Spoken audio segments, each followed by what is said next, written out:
December 6, 2012, 8 a.m. Last night, subjects 1 and 2 were both woken from sleep by their nightmares. Subject 2 did not fall back asleep for a few hours. Their nightmares have been getting exponentially more vivid. We will be checking their data more than ever now, just waiting for that shift where we can clearly see the abnormalities.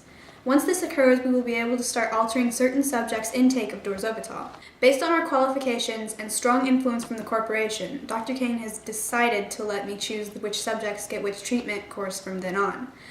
I have been observing all subjects closely and occasionally conversing with them, trying to get a proper sense of their mental strengths and weaknesses. With a little more time, I am confident that I will be able to make the right choice both ethically and scientifically. December 7th, 2012, 11:30 a.m. Subject 3 has finally reported the first symptoms of dorzovital. His slow reaction to the drug is definitely something to be taken note of. He seems to be more resistant than the other two. Regarding the other two, Subject 2 seems the most shaken at the moment. Either Subjects 1 and 3 are not admitting to the full reach of their symptoms, or they're just reacting differently than Subject 2. It should be noted that Subject 2 had higher brain activity in the amygdala during sleep than most nightmares are ever reported to cause. Dr. Solomon and I are still unsure why symptoms take so long to manifest in other subjects, and additionally, why these symptoms in Subject 2 trigger such unusually high brain activity. December 10th, 2012, 8:30 a.m. We have finally started to see this shift in data we were looking for. Last night, the levels of brain activity were off the charts, way too abnormal to be written off as normal data fluctuation, and Subject 1 reported an instance of sleep paralysis. There also seems to be a mood shift occurring within the group. Over the past few days, subjects have gotten along well with each other, but today a solemn tone seems to have taken the air, and they've only just woken up. Now that we have the data we're waiting for, I have decided how to break up the participants. Subject 2 has already shown mental instability, and I deduce that she cannot handle more than the normal dose of dorzovital. I am officially making her our control group, as much as she can be, since this study is so small and symptoms are so varied that it would take a much larger pool to have anything determined as fact. She will continue to take the advised amount of dorzovital, whereas Subject 1 will get a combination of dorzovital and the anti-anxiety drug prazosin, and Subject 3 will take double the amount of dorzovital prescribed in the first trial.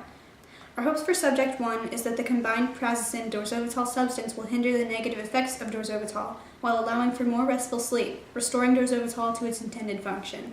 Our hopes for Subject 3 is that the increased dosage without inhibitors for the negative side effects will bring us closer to unlocking the mind, in Dr. Kane's words. December 11th, 2012, 8 p.m. After initial dosage of the combination of prazosin and dorzovital, Subject 1 has reported a better night's sleep when compared to previous nights. Progress continues. Dr. Solomon and I plan to do a data write-up to be sent to Inviplex Labs to aid in the synthesis of a new strand of dorzovital. Subject 2's nightmares continue to escalate, and Subject 3 has stated that he feels no further changes at this time. Although not the results we are looking for. Quite the opposite, actually. It is only the first day of altered dosage, so there is time. A continued look at the brain scan shows unusual activity in the prefrontal cortex, meaning that subjects are saving these memories into their visual working memory, something generally unseen in sleep research. This new data has brought me to create a new view of my outlook on the logic of nightmares. However, it is hard to say for certain that all people experience nightmares the same. Further studies will be required to expand on what we find.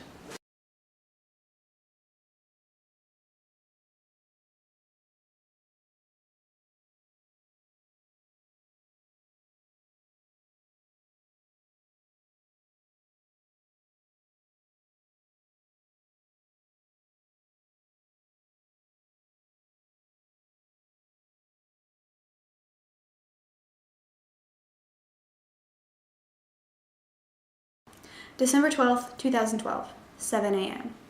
After last night's events, I'm hesitant to continue with this investigation. The side effects of doubling dorzovital are dangerous and uncontrollable, way more so than the original dosage. It is my recommendation that we continue with the utmost caution. From this point forward, the subjects of this study will not have direct contact with our office during night hours. The doors connecting the control room and the living facilities will remain locked from 8 p.m. to 8 a.m. every night to ensure the protection of both the subjects and Dr. Kane and I. Individual bedrooms will also be locked, and Subject 3 will be monitored very closely. Something of concern I'd like to be noted is that Subject 3 states he has no recollection of the previous night's events. No recollection of making coherent, heated conversation with Dr. Kane and I. He only reports having highly vivid nightmares.